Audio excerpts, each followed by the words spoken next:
Well, Dontae Strickland played a huge role, certainly after halftime in the big win against Clemson. And Dontae, we'll get into that. But first off, game ends. What was the rest of the weekend like for you? It was just time to enjoy it with your family and a lot of the fans that, were at the game and students that, go to the school. It was just amazing just to take it all in all at once. It's kind of, you just got to put it away now and get on to Miami.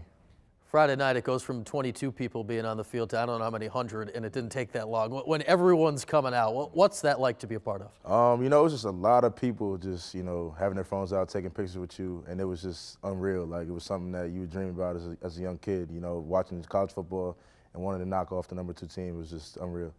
What's the rest of the weekend like? How many people do you hear from? What's the whole scene like? My phone has not stopped blowing up right now. A lot of people, messaging me, calling me. It's great, it's just people trying to get back and, back to the lifestyle and everything, but it's amazing. In the locker room, Coach Babers gives another one of his classic speeches now. Yeah. He's got a good library going. Yeah.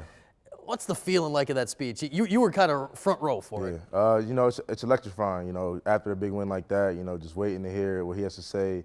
And just to get it, going in the locker room again, just the same thing we did last year versus V-Tech, but now, he upped his game a little bit with this speech, and everybody just went crazy. How good is it to hear, too, that he is not immediately in there saying, okay, let's move on to the next thing, that remember it and you're going to remember it forever? It's always a big time winning a game like that. Just, he just wants us to soak it in, we're young kids, so you got to live it through, live life as full as possible and just, soak everything in. You mentioned it right when we started talking that, okay, this is great and it's going to be a story for the rest of your life, but there's a game this week.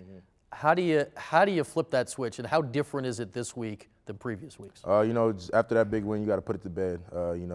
Just got to be ready for the next game, and now, we're on to Miami, another top 10 team coming in. We're actually going there, so we just got to be able to play in that environment.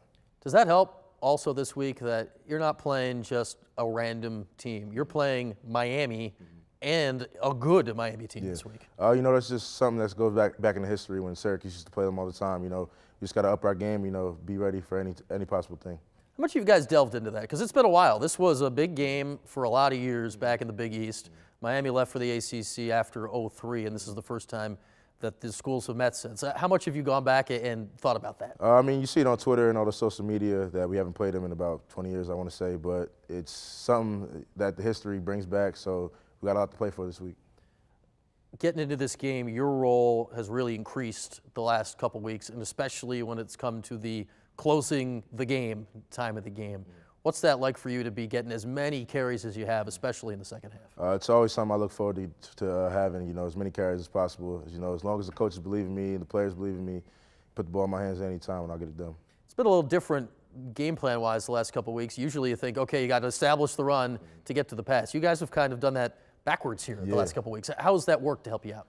Just the perfect schemes the coaches have put us in the right place at the right time, against the teams we've been playing, and, just us watching film and seeing, the weaknesses in these defenses and just, capitalizing.